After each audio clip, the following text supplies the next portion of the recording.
우리가 맺는 복잡한 인간관계의 거미줄 속에서 모든 것은 아주 작은 속삭임에서 시작될 때가 많습니다.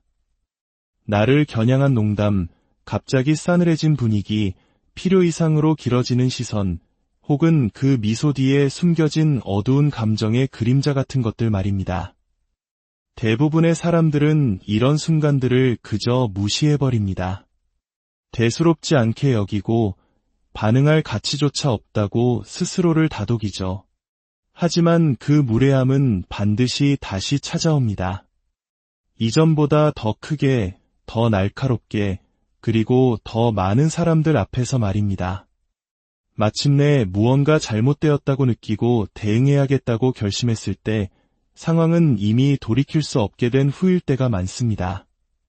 왜냐하면 외면당한 무례함은 곧 용인된 무례함이기 때문입니다. 오늘 우리는 르네상스 시대의 냉철한 사상가 니콜로 마키아벨리의 지혜를 통해 이 불편한 진실을 파헤쳐보고자 합니다.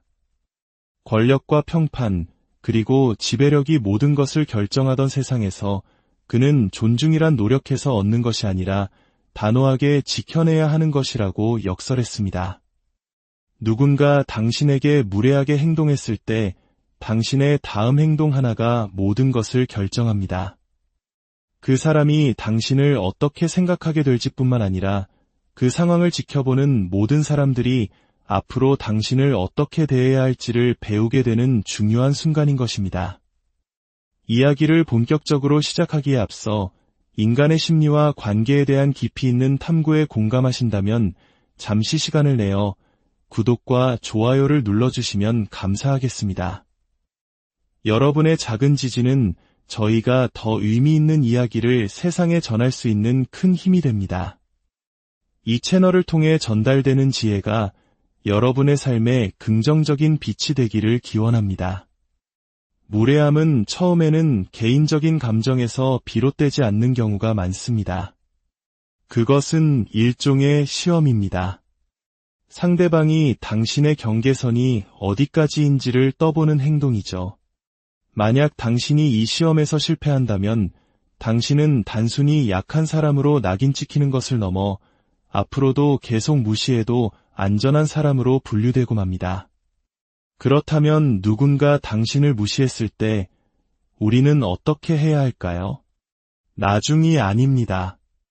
이론으로만 아는 것도 아닙니다. 바로 그 즉시 이렇게 행동해야 합니다. 첫째, 침묵하십시오. 하지만 수동적인 침묵이 아닙니다. 이것이 바로 마키아벨리가 말하는 무례함에 대처하는 첫 번째 법칙입니다. 감정적으로 반응하는 사람은 그 순간 자신의 지위를 잃게 됩니다. 하지만 전략적으로 침묵하고 물러서는 사람은 예측할 수 없는 존재가 됩니다. 그리고 예측 불가능함은 상대방에게 보이지 않는 두려움을 만들어냅니다. 여기서 침묵이란 무시를 못 본 척하라는 의미가 아닙니다. 그것은 그 상황에 흐르던 나의 에너지를 완전히 거두어들이는 것을 의미합니다. 어색하게 따라 웃어주지도 말고 못 들은 척 연기하지도 마십시오. 그 말이 나에게 어떤 상처를 줬는지 구태여 설명할 필요도 없습니다. 당신의 텅 빈 시선, 차가워진 목소리, 그리고 더 이상 대화의 흐름을 이어가길 거부하는 태도, 그 자체로 당신의 부재를 느끼게 만드십시오. 상대방이 주도하려던 대화의 리듬에 생긴 갑작스러운 멈춤, 그들이 통제할 수 있다고 믿었던 대화에 생긴 검은 공백, 그것이 바로 당신의 무기입니다. 무례함은 웃음이나 변명, 혹은 굴복과 같은 피드백을 먹고 자랍니다. 하지만 그것이 차가운 정적과 마주했을 때 그 본질을 스스로 드러내게 됩니다. 지배력을 향한 값싸고 절박한 몸부림이라는 것을 말이죠. 마키아벨리는 결코 먼저 공격하지 않았습니다. 그는 지켜보았습니다. 적들이 자신의 본 모습을 완전히 그리고 자신감 있게 드러낼 때까지 기다렸다가 대응했습니다. 그리고 그의 대응에는 결코 사과나 변명이 없었습니다. 오직 정밀함만이 존재했을 뿐입니다. 이것이 당신의 다음 행동입니다. 그들의 공격을 그대로 되돌려 주십시오. 모욕이나 보복을 통해서가 아니라 날카로운 질문을 통해서 말입니다. 누군가 당신을 무시할 때 그들은 당신의 감정적인 반응을 기대합니다. 당신의 불안감을 자극하고 싶어 하죠. 그들이 전혀 예상하지 못하는 것은 자신들의 의도가 만천하에 드러나는 것입니다. 그러니 상대방과 눈을 맞추고 고개를 살짝 기울인 채 예과 의사의 메스처럼 냉정하고 침착하게 물어보십시오. 방금 그 말씀 진심으로 하신 건가요? 혹은 그 말을 꼭 다시 반복하셔야겠습니까? 아니면 이렇게 말할 수도 있습니다. 꽤 개인적으로 들리는데 제가 반응하기 전에 의도를 명확히 해주시겠어요? 이 질문들은 통제된 예리함 그 자체입니다. 당신은 공격을 부인하는 것이 아닙니다. 오히려 그들에게 다시 한번 공식적으로 모든 사람이 듣는 앞에서 그 공격을 반복해보라고, 그 공격성을 공개적으로 드러내 보이라고 초대하는 것입니다. 대부분의 사람들은 그렇게 하지 못할 것입니다. 당신을 무시하는 사람들은 대담한 전략가가 아니라 기회주의자에 가깝기 때문입니다. 그들은 누가 자신을 제지할 것인지를 알아보기 위해 경계선을 시험할 뿐입니다. 당신이 그들의 시험을 조용한 긴장감과 차가운 명료함으로 맞받아칠 때 그들은 자신의 입지에 대해 의심하기 시작합니다. 당신이 원하는 것은 복수나 드라마가 아닙니다.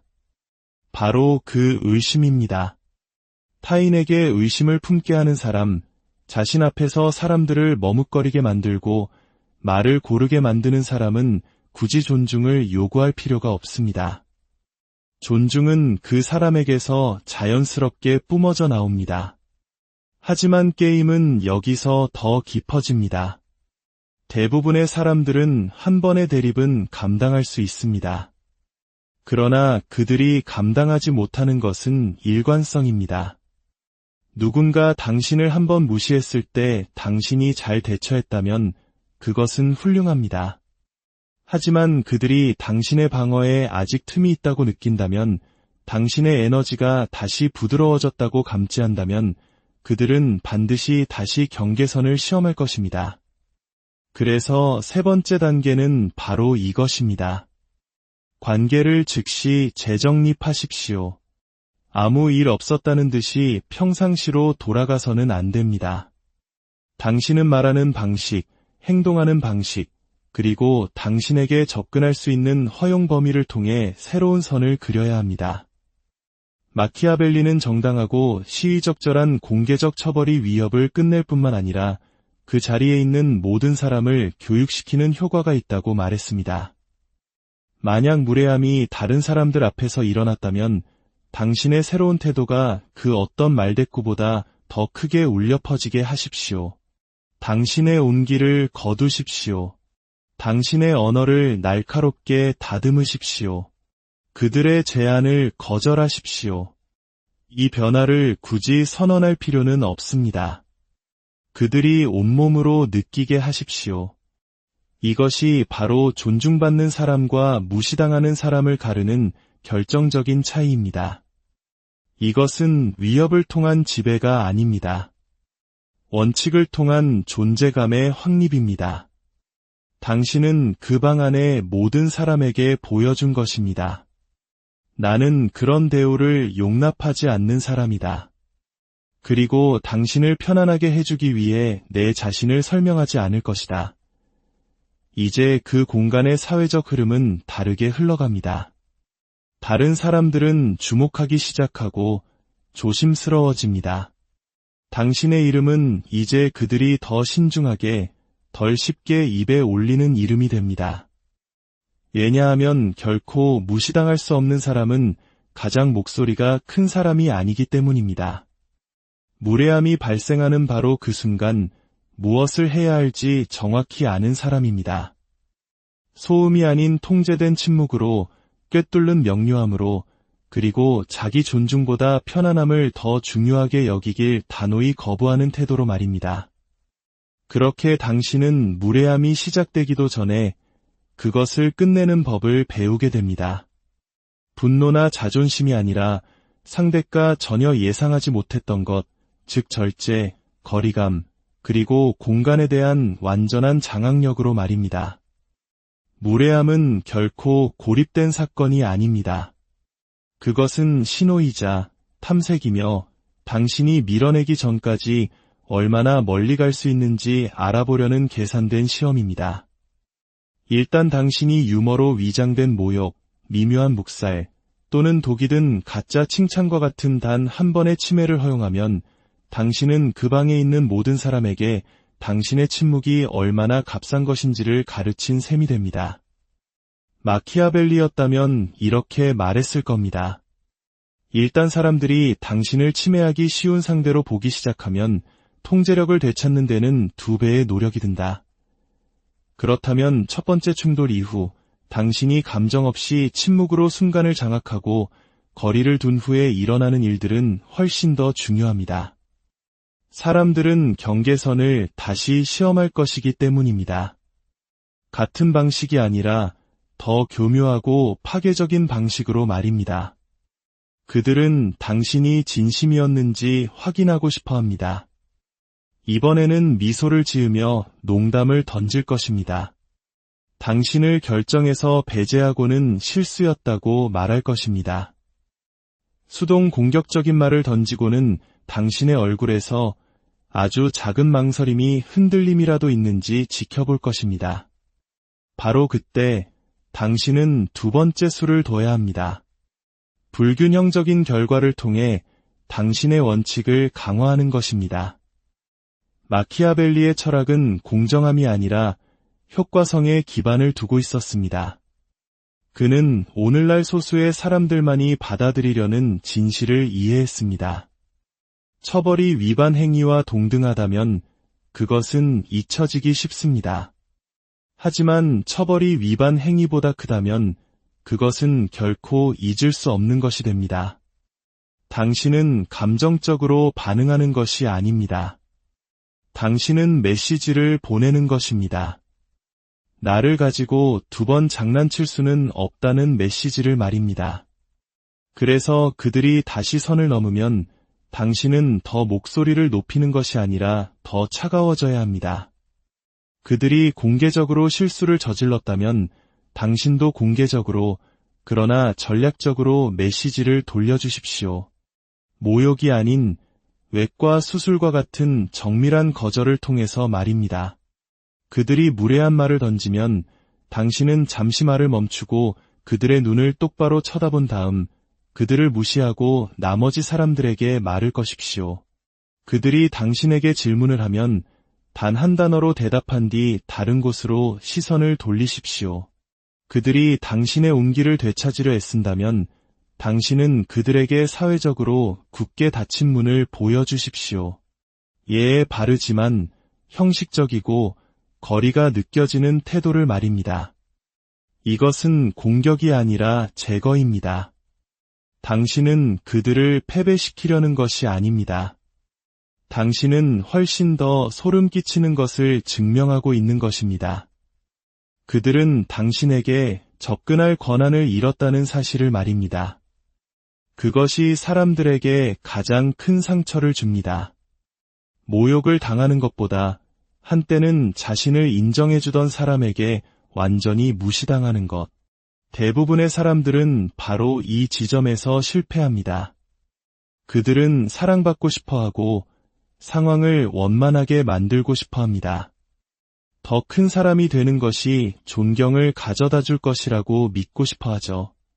하지만 마키아벨리는 그런 생각에 비웃음을 보냈을 겁니다.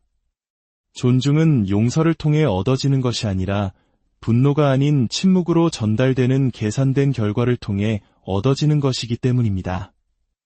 이제 당신의 진정한 영향력이 시작됩니다. 사람들은 항상 지켜보고 있습니다. 그들은 무례함의 순간을 보았고 당신이 어떻게 대응했는지도 보았습니다. 이제 그들은 당신이 원래대로 돌아갈 것인지 아니면 당신이 보여준 태도가 진심이었는지를 지켜보고 있습니다. 이것이 당신의 이미지를 재창조할 기회입니다. 마키아디벨리에 따르면 이미지는 진실보다 더 강력하기 때문입니다. 당신은 당신의 침묵이 이렇게 읽히기를 원해야 합니다. 그는 저런 걸 용납하지 않아. 그녀는 무시당하면 상대하지 않아. 그들에게는 기회가 단 한 번뿐이야. 당신의 이름에 이런 연상이 따라붙기 시작하면 모든 것이 변합니다. 사람들은 당신 앞에서 더 조심스럽게 말하고 당신을 향한 농담을 멈춥니다. 그들은 당신을 다른 사람에게 소개할 때 진지한, 날카로운, 강렬한 같은 단어를 사용합니다. 이것이 당신의 새로운 힘입니다. 당신은 그것을 요구하지 않았습니다. 당신은 한 번의 정밀한 대응을 통해 차곡차곡 쌓아 올린 것입니다. 그러나 더 깊고 어려운 마지막 층위가 남아 있습니다. 어떤 사람들은 공개적인 망신에도 멈추지 않을 것이기 때문입니다. 그들은 타인의 인정을 신경 쓰지 않습니다. 그들은 당신의 반응 그 자체를 원합니다. 다른 사람을 불안정하게 만들고 경계를 시험하는 것 자체를 즐기는 유형입니다. 이런 유형의 사람들이 당신과 같은 사람을 만나면 그들은 상황을 더 악화시키거나 완전히 물러섭니다. 만약 그들이 상황을 악화시킨다면 그것이 바로 세 번째 단계의 대응을 위한 신호입니다. 그들의 무례함을 역으로 이용하여 그들을 공격하십시오. 감정적으로가 아니라 사회적으로 상황을 격상시키는 것입니다. 그들의 행동을 이용하여 때로는 큰 소리로, 때로는 미묘하게, 그러나 항상 통제력을 잃지 않고 정밀하게 그들을 틀에 가두십시오. 예를 들어 이렇게 말할 수 있습니다. 흥미로운 농담이네요. 직장에서도 그런 농담을 사용하시나요? 혹은 친구들에게 그런 식으로 말한다면 처음 보는 사람에게는 어떻게 말할지 상상하고 싶지도 않군요. 또는 그런 말을 큰 소리로 하시다니 놀랍네요. 당신은 논쟁하는 것이 아닙니다. 당신은 조명을 비추는 것입니다. 당신은 그들이 뱉은 말을 다른 사람들 앞에서 스스로 입고 있게 만드는 것입니다. 바로 그때 그들의 자신감은 쪼그라들기 시작합니다. 당신이 힘으로 그들을 압도했기 때문이 아니라 당신이 그 방에 있는 사람들에게 그들의 진짜 모습, 즉 작고 시끄럽고 불안에 차 있다는 것을 상기시켰기 때문입니다. 이것이 바로 마키아벨리식 보복의 힘입니다. 그것은 결코 시끄럽거나 서두르지 않습니다. 측정되고 표적화되며 너무나 침착하고 정밀하게 실행되어 상대방은 자신이 방금 얼마나 심각하게 체크메이트를 당했는지조차 깨닫지 못합니다. 그리고 가장 좋은 점은 당신은 여전히 침착하고 여전히 평정을 유지하고 있다는 것입니다. 이제 사람들은 모두 압니다. 당신은 논쟁하지 않고 설명하지 않으며 용납하지 않는다는 것을. 당신은 조용히 외과 수술처럼 그리고 영구적으로 그것을 끝낸다는 것을 말입니다. 당신이 더 이상 존중을 쫓을 필요가 없는 순간이 찾아옵니다. 당신의 부재가 당신의 존재만큼이나 무거운 무게를 가질 때 바로 그때 당신은 진정으로 승리한 것입니다. 왜냐하면 결코 무시당하지 않는 사람들은 항상 가장 목소리가 큰 사람들이 아니기 때문입니다. 그들은 분노나 복수가 아닌 훈련된 침묵과 예측 불가능한 존재감을 통해 무례함의 비용을 감당할 수 없을 만큼 비싸게 만들어버린 사람들입니다. 그 지점부터 당신은 더 이상 존중을 위해 싸울 필요가 없습니다. 지배력보다 더 희귀한 것, 바로 선택적 존재감을 통달했음을 증명했기 때문입니다. 당신은 당신이 선택할 때 나타나고 그것이 중요할 때 말합니다.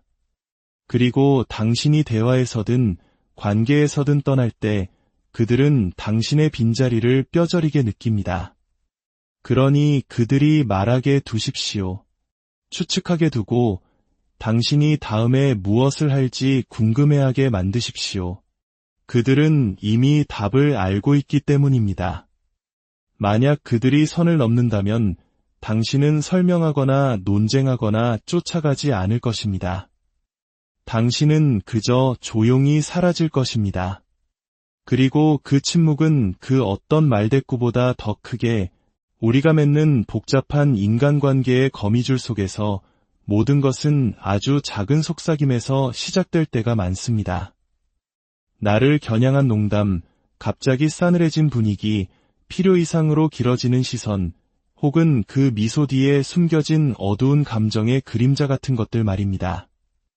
대부분의 사람들은 이런 순간들을 그저 무시해버립니다.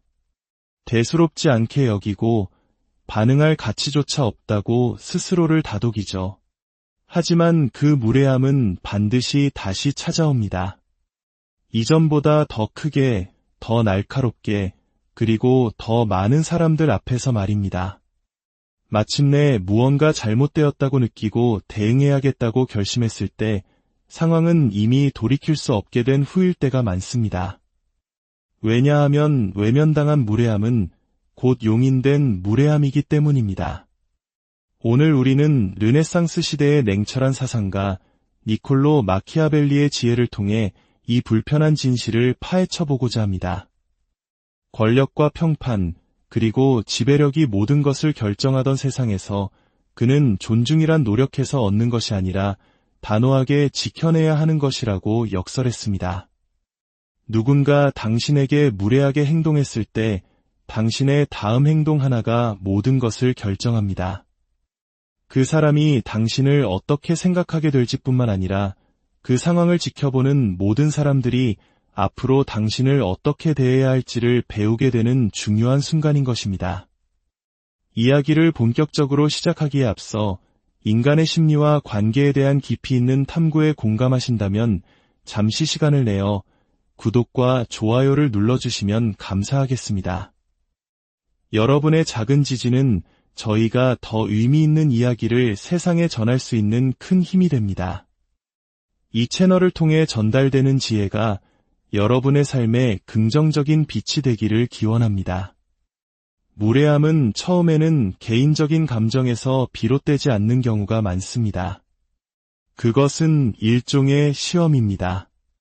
상대방이 당신의 경계선이 어디까지인지를 떠보는 행동이죠. 만약 당신이 이 시험에서 실패한다면 당신은 단순히 약한 사람으로 낙인 찍히는 것을 넘어 앞으로도 계속 무시해도 안전한 사람으로 분류되고 맙니다. 그렇다면 누군가 당신을 무시했을 때 우리는 어떻게 해야 할까요?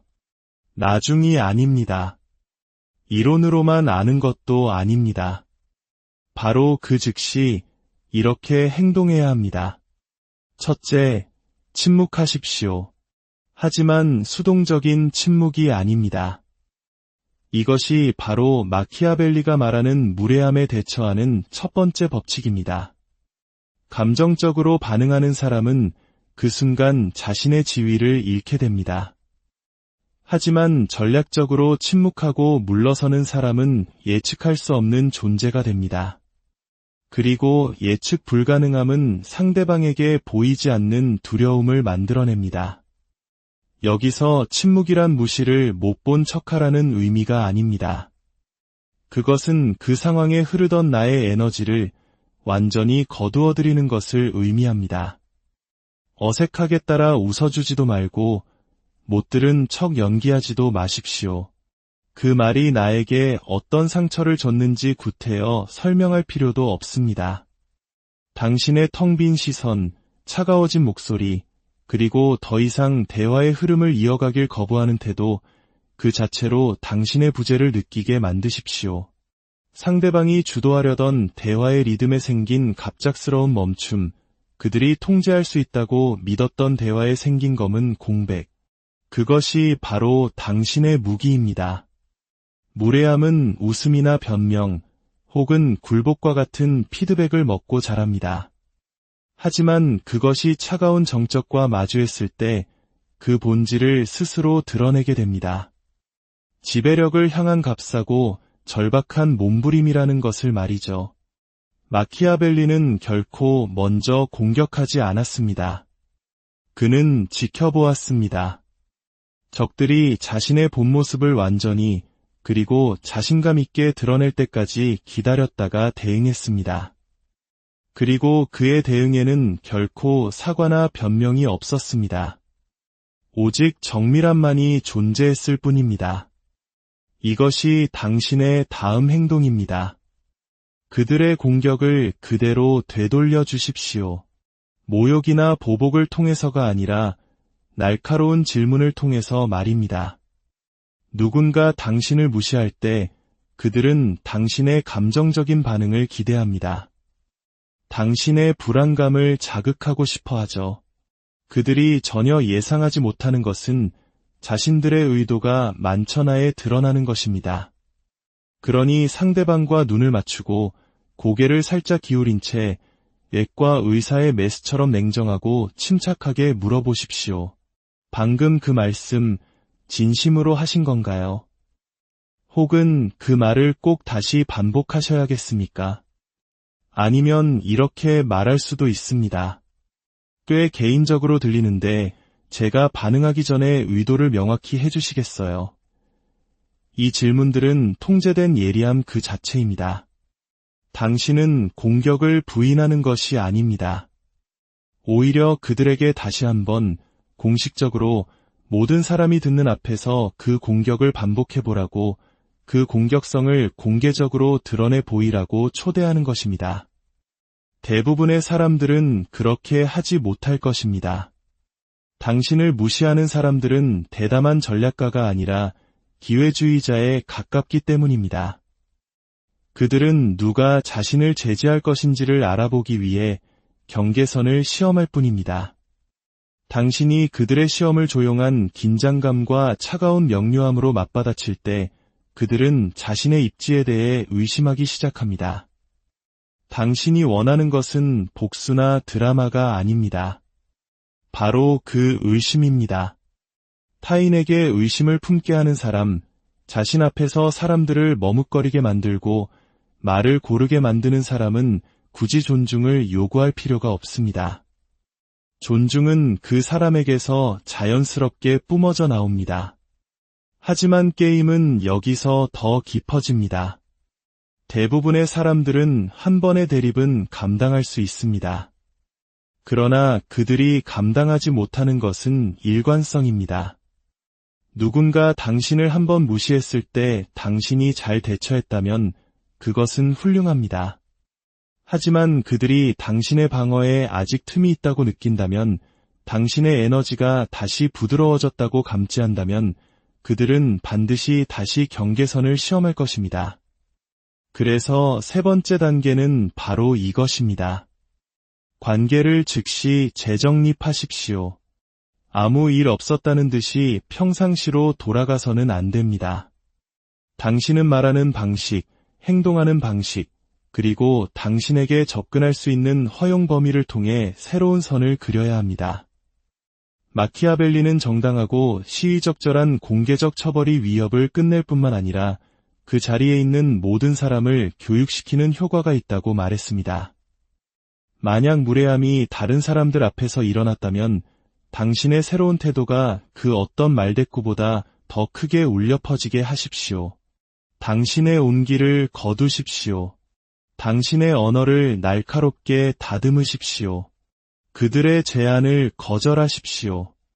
이 변화를 굳이 선언할 필요는 없습니다. 그들이 온몸으로 느끼게 하십시오. 이것이 바로 존중받는 사람과 무시당하는 사람을 가르는 결정적인 차이입니다. 이것은 위협을 통한 지배가 아닙니다. 원칙을 통한 존재감의 확립입니다. 당신은 그 방 안의 모든 사람에게 보여준 것입니다. 나는 그런 대우를 용납하지 않는 사람이다. 그리고 당신을 편안하게 해주기 위해 내 자신을 설명하지 않을 것이다.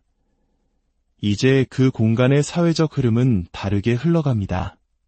다른 사람들은 주목하기 시작하고 조심스러워집니다. 당신의 이름은 이제 그들이 더 신중하게, 덜 쉽게 입에 올리는 이름이 됩니다. 왜냐하면 결코 무시당할 수 없는 사람은 가장 목소리가 큰 사람이 아니기 때문입니다. 무례함이 발생하는 바로 그 순간 무엇을 해야 할지 정확히 아는 사람입니다. 소음이 아닌 통제된 침묵으로, 꿰뚫는 명료함으로, 그리고 자기 존중보다 편안함을 더 중요하게 여기길 단호히 거부하는 태도로 말입니다. 그렇게 당신은 무례함이 시작되기도 전에 그것을 끝내는 법을 배우게 됩니다. 분노나 자존심이 아니라 상대가 전혀 예상하지 못했던 것, 즉 절제, 거리감, 그리고 공간에 대한 완전한 장악력으로 말입니다. 무례함은 결코 고립된 사건이 아닙니다.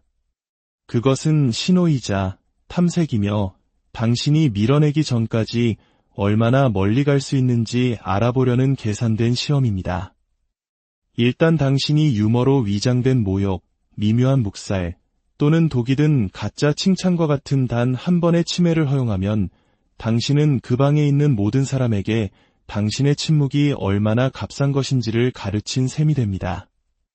마키아벨리였다면 이렇게 말했을 겁니다. 일단 사람들이 당신을 침해하기 쉬운 상대로 보기 시작하면 통제력을 되찾는 데는 2배의 노력이 든다. 그렇다면 첫 번째 충돌 이후 당신이 감정 없이 침묵으로 순간을 장악하고 거리를 둔 후에 일어나는 일들은 훨씬 더 중요합니다. 사람들은 경계선을 다시 시험할 것이기 때문입니다. 같은 방식이 아니라 더 교묘하고 파괴적인 방식으로 말입니다. 그들은 당신이 진심이었는지 확인하고 싶어 합니다. 이번에는 미소를 지으며 농담을 던질 것입니다. 당신을 결정해서 배제하고는 실수였다고 말할 것입니다. 수동 공격적인 말을 던지고는 당신의 얼굴에서 아주 작은 망설임이 흔들림이라도 있는지 지켜볼 것입니다. 바로 그때 당신은 2번째 수를 둬야 합니다. 불균형적인 결과를 통해 당신의 원칙을 강화하는 것입니다. 마키아벨리의 철학은 공정함이 아니라 효과성에 기반을 두고 있었습니다. 그는 오늘날 소수의 사람들만이 받아들이려는 진실을 이해했습니다. 처벌이 위반 행위와 동등하다면 그것은 잊혀지기 쉽습니다. 하지만 처벌이 위반 행위보다 크다면 그것은 결코 잊을 수 없는 것이 됩니다. 당신은 감정적으로 반응하는 것이 아닙니다. 당신은 메시지를 보내는 것입니다.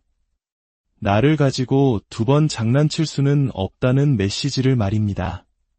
그래서 그들이 다시 선을 넘으면 당신은 더 목소리를 높이는 것이 아니라 더 차가워져야 합니다. 그들이 공개적으로 실수를 저질렀다면 당신도 공개적으로, 그러나 전략적으로 메시지를 돌려주십시오. 모욕이 아닌 외과 수술과 같은 정밀한 거절을 통해서 말입니다. 그들이 무례한 말을 던지면 당신은 잠시 말을 멈추고 그들의 눈을 똑바로 쳐다본 다음 그들을 무시하고 나머지 사람들에게 말을 거십시오. 그들이 당신에게 질문을 하면 단 한 단어로 대답한 뒤 다른 곳으로 시선을 돌리십시오. 그들이 당신의 온기를 되찾으려 애쓴다면 당신은 그들에게 사회적으로 굳게 닫힌 문을 보여주십시오. 예에 바르지만 형식적이고 거리가 느껴지는 태도를 말입니다. 이것은 공격이 아니라 제거입니다. 당신은 그들을 패배시키려는 것이 아닙니다. 당신은 훨씬 더 소름 끼치는 것을 증명하고 있는 것입니다. 그들은 당신에게 접근할 권한을 잃었다는 사실을 말입니다. 그것이 사람들에게 가장 큰 상처를 줍니다. 모욕을 당하는 것보다 한때는 자신을 인정해주던 사람에게 완전히 무시당하는 것. 대부분의 사람들은 바로 이 지점에서 실패합니다. 그들은 사랑받고 싶어하고 상황을 원만하게 만들고 싶어합니다. 더 큰 사람이 되는 것이 존경을 가져다 줄 것이라고 믿고 싶어하죠. 하지만 마키아벨리는 그런 생각에 비웃음을 보냈을 겁니다. 존중은 용서를 통해 얻어지는 것이 아니라 분노가 아닌 침묵으로 전달되는 계산된 결과를 통해 얻어지는 것이기 때문입니다. 이제 당신의 진정한 영향력이 시작됩니다. 사람들은 항상 지켜보고 있습니다. 그들은 무례함의 순간을 보았고 당신이 어떻게 대응했는지도 보았습니다. 이제 그들은 당신이 원래대로 돌아갈 것인지 아니면 당신이 보여준 태도가 진심이었는지를 지켜보고 있습니다. 이것이 당신의 이미지를 재창조할 기회입니다. 마키아디벨리에 따르면 이미지는 진실보다 더 강력하기 때문입니다. 당신은 당신의 침묵이 이렇게 읽히기를 원해야 합니다. 그는 저런 걸 용납하지 않아. 그녀는 무시당하면 상대하지 않아. 그들에게는 기회가 단 한 번뿐이야. 당신의 이름에 이런 연상이 따라붙기 시작하면 모든 것이 변합니다. 사람들은 당신 앞에서 더 조심스럽게 말하고 당신을 향한 농담을 멈춥니다. 그들은 당신을 다른 사람에게 소개할 때 진지한, 날카로운, 강렬한 같은 단어를 사용합니다. 이것이 당신의 새로운 힘입니다. 당신은 그것을 요구하지 않았습니다. 당신은 한 번의 정밀한 대응을 통해 차곡차곡 쌓아 올린 것입니다. 그러나 더 깊고 어려운 마지막 층위가 남아 있습니다. 어떤 사람들은 공개적인 망신에도 멈추지 않을 것이기 때문입니다. 그들은 타인의 인정을 신경 쓰지 않습니다. 그들은 당신의 반응 그 자체를 원합니다. 다른 사람을 불안정하게 만들고 경계를 시험하는 것 자체를 즐기는 유형입니다.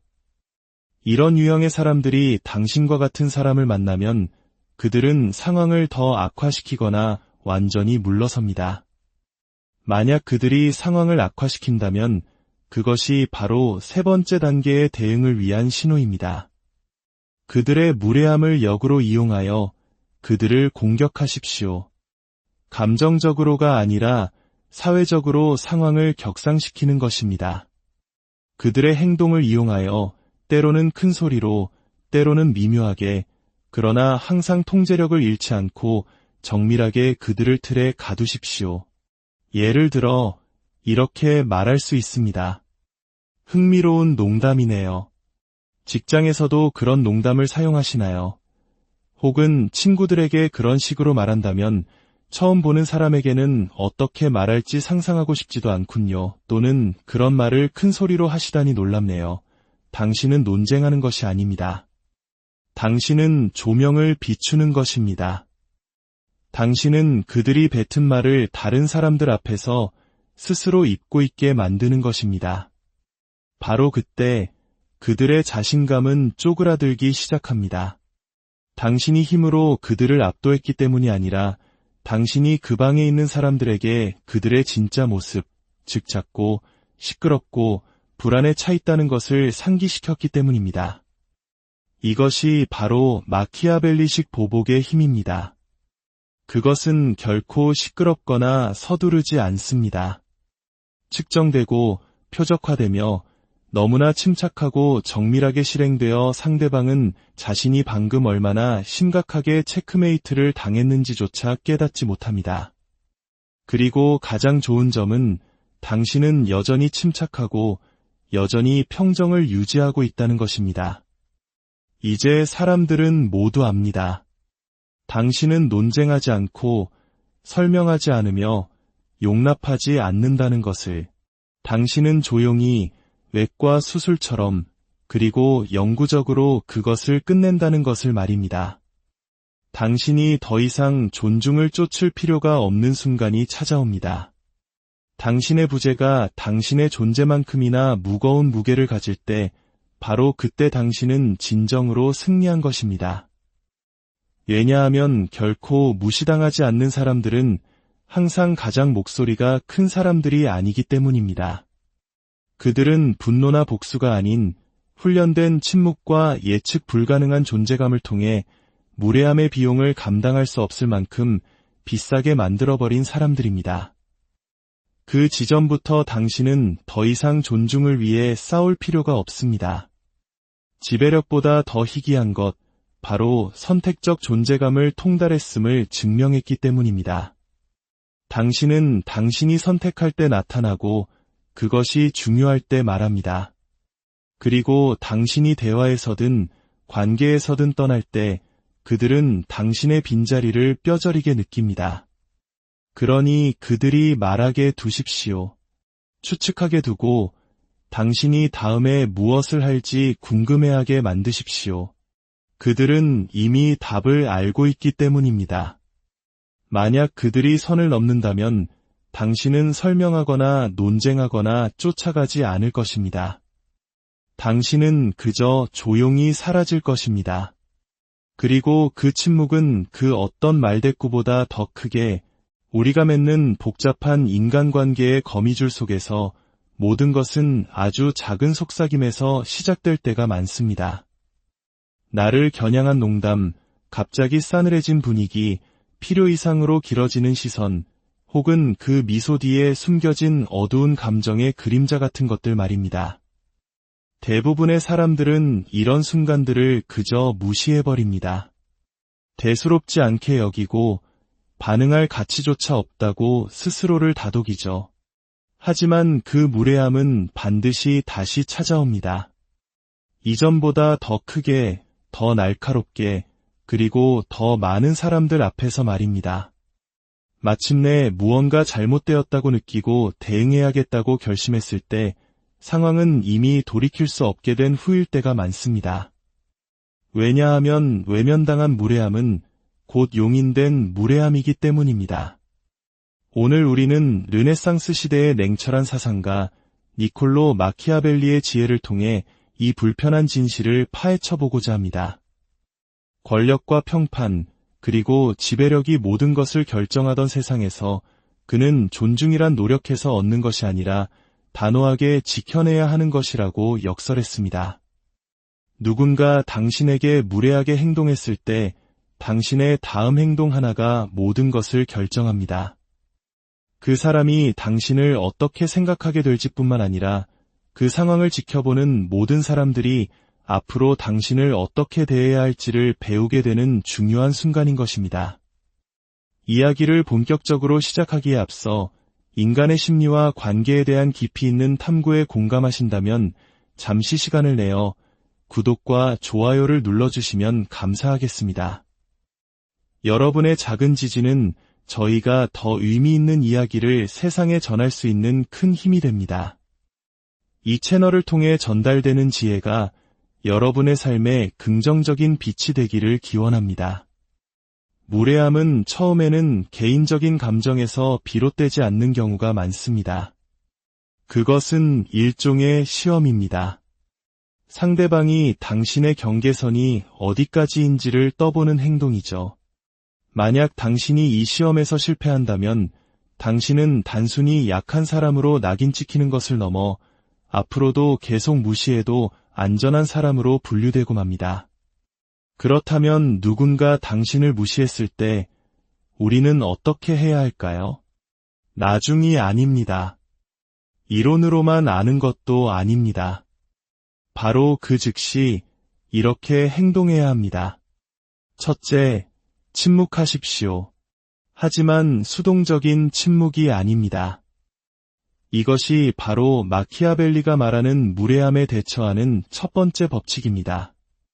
감정적으로 반응하는 사람은 그 순간 자신의 지위를 잃게 됩니다. 하지만 전략적으로 침묵하고 물러서는 사람은 예측할 수 없는 존재가 됩니다. 그리고 예측 불가능함은 상대방에게 보이지 않는 두려움을 만들어냅니다. 여기서 침묵이란 무시를 못 본 척하라는 의미가 아닙니다. 그것은 그 상황에 흐르던 나의 에너지를 완전히 거두어들이는 것을 의미합니다. 어색하게 따라 웃어주지도 말고 못 들은 척 연기하지도 마십시오.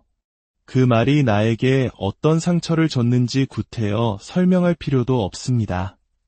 당신의 텅 빈 시선, 차가워진 목소리, 그리고 더 이상 대화의 흐름을 이어가길 거부하는 태도, 그 자체로 당신의 부재를 느끼게 만드십시오.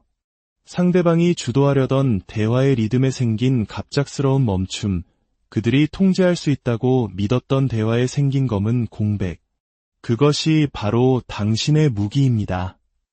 무례함은 웃음이나 변명, 혹은 굴복과 같은 피드백을 먹고 자랍니다. 하지만 그것이 차가운 정적과 마주했을 때 그 본질을 스스로 드러내게 됩니다. 지배력을 향한 값싸고 절박한 몸부림이라는 것을 말이죠. 마키아벨리는 결코 먼저 공격하지 않았습니다. 그는 지켜보았습니다. 적들이 자신의 본 모습을 완전히 그리고 자신감 있게 드러낼 때까지 기다렸다가 대응했습니다. 그리고 그의 대응에는 결코 사과나 변명이 없었습니다. 오직 정밀함만이 존재했을 뿐입니다. 이것이 당신의 다음 행동입니다. 그들의 공격을 그대로 되돌려 주십시오. 모욕이나 보복을 통해서가 아니라 날카로운 질문을 통해서 말입니다. 누군가 당신을 무시할 때 그들은 당신의 감정적인 반응을 기대합니다. 당신의 불안감을 자극하고 싶어 하죠. 그들이 전혀 예상하지 못하는 것은 자신들의 의도가 만천하에 드러나는 것입니다.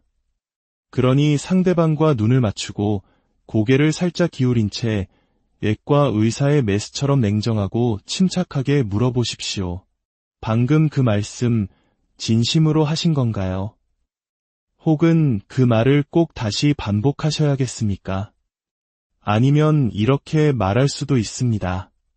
꽤 개인적으로 들리는데 제가 반응하기 전에 의도를 명확히 해주시겠어요? 이 질문들은 통제된 예리함 그 자체입니다. 당신은 공격을 부인하는 것이 아닙니다. 오히려 그들에게 다시 한번 공식적으로 모든 사람이 듣는 앞에서 그 공격을 반복해보라고, 그 공격성을 공개적으로 드러내 보이라고 초대하는 것입니다. 대부분의 사람들은 그렇게 하지 못할 것입니다. 당신을 무시하는 사람들은 대담한 전략가가 아니라 기회주의자에 가깝기 때문입니다. 그들은 누가 자신을 제지할 것인지를 알아보기 위해 경계선을 시험할 뿐입니다. 당신이 그들의 시험을 조용한 긴장감과 차가운 명료함으로 맞받아칠 때 그들은 자신의 입지에 대해 의심하기 시작합니다. 당신이 원하는 것은 복수나 드라마가 아닙니다. 바로 그 의심입니다. 타인에게 의심을 품게 하는 사람, 자신 앞에서 사람들을 머뭇거리게 만들고 말을 고르게 만드는 사람은 굳이 존중을 요구할 필요가 없습니다. 존중은 그 사람에게서 자연스럽게 뿜어져 나옵니다. 하지만 게임은 여기서 더 깊어집니다. 대부분의 사람들은 한 번의 대립은 감당할 수 있습니다. 그러나 그들이 감당하지 못하는 것은 일관성입니다. 누군가 당신을 한 번 무시했을 때 당신이 잘 대처했다면 그것은 훌륭합니다. 하지만 그들이 당신의 방어에 아직 틈이 있다고 느낀다면, 당신의 에너지가 다시 부드러워졌다고 감지한다면 그들은 반드시 다시 경계선을 시험할 것입니다. 그래서 세 번째 단계는 바로 이것입니다. 관계를 즉시 재정립하십시오. 아무 일 없었다는 듯이 평상시로 돌아가서는 안 됩니다. 당신은 말하는 방식, 행동하는 방식, 그리고 당신에게 접근할 수 있는 허용 범위를 통해 새로운 선을 그려야 합니다. 마키아벨리는 정당하고 시의적절한 공개적 처벌이 위협을 끝낼 뿐만 아니라 그 자리에 있는 모든 사람을 교육시키는 효과가 있다고 말했습니다. 만약 무례함이 다른 사람들 앞에서 일어났다면 당신의 새로운 태도가 그 어떤 말대꾸보다 더 크게 울려 퍼지게 하십시오. 당신의 온기를 거두십시오. 당신의 언어를 날카롭게 다듬으십시오. 그들의 제안을 거절하십시오. 이 변화를 굳이 선언할 필요는 없습니다. 그들이 온몸으로 느끼게 하십시오. 이것이 바로 존중받는 사람과 무시당하는 사람을 가르는 결정적인 차이입니다. 이것은 위협을 통한 지배가 아닙니다. 원칙을 통한 존재감의 확립입니다. 당신은 그 방 안의 모든 사람에게 보여준 것입니다. 나는 그런 대우를 용납하지 않는 사람이다. 그리고 당신을 편안하게 해주기 위해 내 자신을 설명하지 않을 것이다. 이제 그 공간의 사회적 흐름은 다르게 흘러갑니다. 다른 사람들은 주목하기 시작하고 조심스러워집니다. 당신의 이름은 이제 그들이 더 신중하게, 덜 쉽게 입에 올리는 이름이 됩니다. 왜냐하면 결코 무시당할 수 없는 사람은 가장 목소리가 큰 사람이 아니기 때문입니다. 무례함이 발생하는 바로 그 순간 무엇을 해야 할지 정확히 아는 사람입니다. 소음이 아닌 통제된 침묵으로, 꿰뚫는 명료함으로, 그리고 자기 존중보다 편안함을 더 중요하게 여기길 단호히 거부하는 태도로 말입니다. 그렇게 당신은 무례함이 시작되기도 전에 그것을 끝내는 법을 배우게 됩니다. 분노나 자존심이 아니라 상대가 전혀 예상하지 못했던 것, 즉 절제, 거리감, 그리고 공간에 대한 완전한 장악력으로 말입니다. 무례함은 결코 고립된 사건이 아닙니다. 그것은 신호이자 탐색이며 당신이 밀어내기 전까지 얼마나 멀리 갈 수 있는지 알아보려는 계산된 시험입니다. 일단 당신이 유머로 위장된 모욕, 미묘한 묵살, 또는 독이 든 가짜 칭찬과 같은 단 한 번의 침해를 허용하면 당신은 그 방에 있는 모든 사람에게 당신의 침묵이 얼마나 값싼 것인지를 가르친 셈이 됩니다. 마키아벨리였다면 이렇게 말했을 겁니다. 일단 사람들이 당신을 침해하기 쉬운 상대로 보기 시작하면 통제력을 되찾는 데는 2배의 노력이 든다. 그렇다면 첫 번째 충돌 이후 당신이 감정 없이 침묵으로 순간을 장악하고 거리를 둔 후에 일어나는 일들은 훨씬 더 중요합니다. 사람들은 경계선을 다시 시험할 것이기 때문입니다.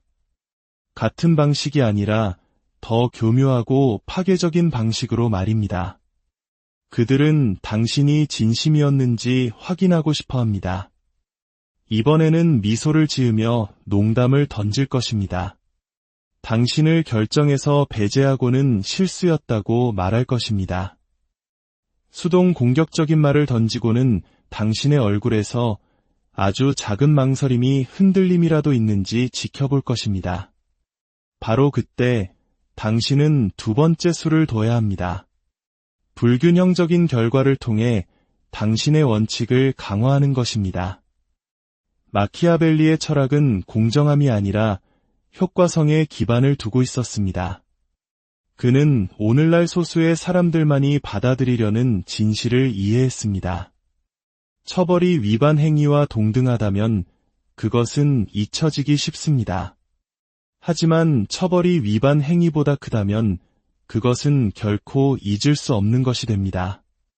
당신은 감정적으로 반응하는 것이 아닙니다. 당신은 메시지를 보내는 것입니다. 나를 가지고 2번 장난칠 수는 없다는 메시지를 말입니다. 그래서 그들이 다시 선을 넘으면 당신은 더 목소리를 높이는 것이 아니라 더 차가워져야 합니다. 그들이 공개적으로 실수를 저질렀다면 당신도 공개적으로, 그러나 전략적으로 메시지를 돌려주십시오. 모욕이 아닌 외과 수술과 같은 정밀한 거절을 통해서 말입니다. 그들이 무례한 말을 던지면 당신은 잠시 말을 멈추고 그들의 눈을 똑바로 쳐다본 다음 그들을 무시하고 나머지 사람들에게 말을 거십시오. 그들이 당신에게 질문을 하면 단 한 단어로 대답한 뒤 다른 곳으로 시선을 돌리십시오. 그들이 당신의 온기를 되찾으려 애쓴다면 당신은 그들에게 사회적으로 굳게 닫힌 문을 보여주십시오. 예에 바르지만 형식적이고 거리가 느껴지는 태도를 말입니다. 이것은 공격이 아니라 제거입니다. 당신은 그들을 패배시키려는 것이 아닙니다. 당신은 훨씬 더 소름 끼치는 것을 증명하고 있는 것입니다. 그들은 당신에게 접근할 권한을 잃었다는 사실을 말입니다. 그것이 사람들에게 가장 큰 상처를 줍니다. 모욕을 당하는 것보다 한때는 자신을 인정해주던 사람에게 완전히 무시당하는 것. 대부분의 사람들은 바로 이 지점에서 실패합니다. 그들은 사랑받고 싶어하고 상황을 원만하게 만들고 싶어합니다. 더 큰 사람이 되는 것이 존경을 가져다 줄 것이라고 믿고 싶어하죠. 하지만 마키아벨리는 그런 생각에 비웃음을 보냈을 겁니다. 존중은 용서를 통해 얻어지는 것이 아니라 분노가 아닌 침묵으로 전달되는 계산된 결과를 통해 얻어지는 것이기 때문입니다. 이제 당신의 진정한 영향력이 시작됩니다. 사람들은 항상 지켜보고 있습니다. 그들은 무례함의 순간을 보았고 당신이 어떻게 대응했는지도 보았습니다. 이제 그들은 당신이 원래대로 돌아갈 것인지 아니면 당신이 보여준 태도가 진심이었는지를 지켜보고 있습니다. 이것이 당신의 이미지를 재창조할 기회입니다. 마키아디벨리에 따르면 이미지는 진실보다 더 강력하기 때문입니다. 당신은 당신의 침묵이 이렇게 읽히기를 원해야 합니다. 그는 저런 걸 용납하지 않아. 그녀는 무시당하면 상대하지 않아. 그들에게는 기회가 단 한 번뿐이야. 당신의 이름에 이런 연상이 따라붙기 시작하면 모든 것이 변합니다. 사람들은 당신 앞에서 더 조심스럽게 말하고 당신을 향한 농담을 멈춥니다. 그들은 당신을 다른 사람에게 소개할 때 진지한, 날카로운, 강렬한 같은 단어를 사용합니다. 이것이 당신의 새로운 힘입니다. 당신은 그것을 요구하지 않았습니다. 당신은 한 번의 정밀한 대응을 통해 차곡차곡 쌓아 올린 것입니다. 그러나 더 깊고 어려운 마지막 층위가 남아 있습니다. 어떤 사람들은 공개적인 망신에도 멈추지 않을 것이기 때문입니다. 그들은 타인의 인정을 신경 쓰지 않습니다. 그들은 당신의 반응 그 자체를 원합니다. 다른 사람을 불안정하게 만들고 경계를 시험하는 것 자체를 즐기는 유형입니다. 이런 유형의 사람들이 당신과 같은 사람을 만나면 그들은 상황을 더 악화시키거나 완전히 물러섭니다. 만약 그들이 상황을 악화시킨다면 그것이 바로 세 번째 단계의 대응을 위한 신호입니다. 그들의 무례함을 역으로 이용하여 그들을 공격하십시오. 감정적으로가 아니라 사회적으로 상황을 격상시키는 것입니다. 그들의 행동을 이용하여 때로는 큰 소리로, 때로는 미묘하게, 그러나 항상 통제력을 잃지 않고 정밀하게 그들을 틀에 가두십시오. 예를 들어 이렇게 말할 수 있습니다. 흥미로운 농담이네요. 직장에서도 그런 농담을 사용하시나요? 혹은 친구들에게 그런 식으로 말한다면 처음 보는 사람에게는 어떻게 말할지 상상하고 싶지도 않군요. 또는 그런 말을 큰 소리로 하시다니 놀랍네요. 당신은 논쟁하는 것이 아닙니다. 당신은 조명을 비추는 것입니다. 당신은 그들이 뱉은 말을 다른 사람들 앞에서 스스로 잊고 있게 만드는 것입니다. 바로 그때 그들의 자신감은 쪼그라들기 시작합니다.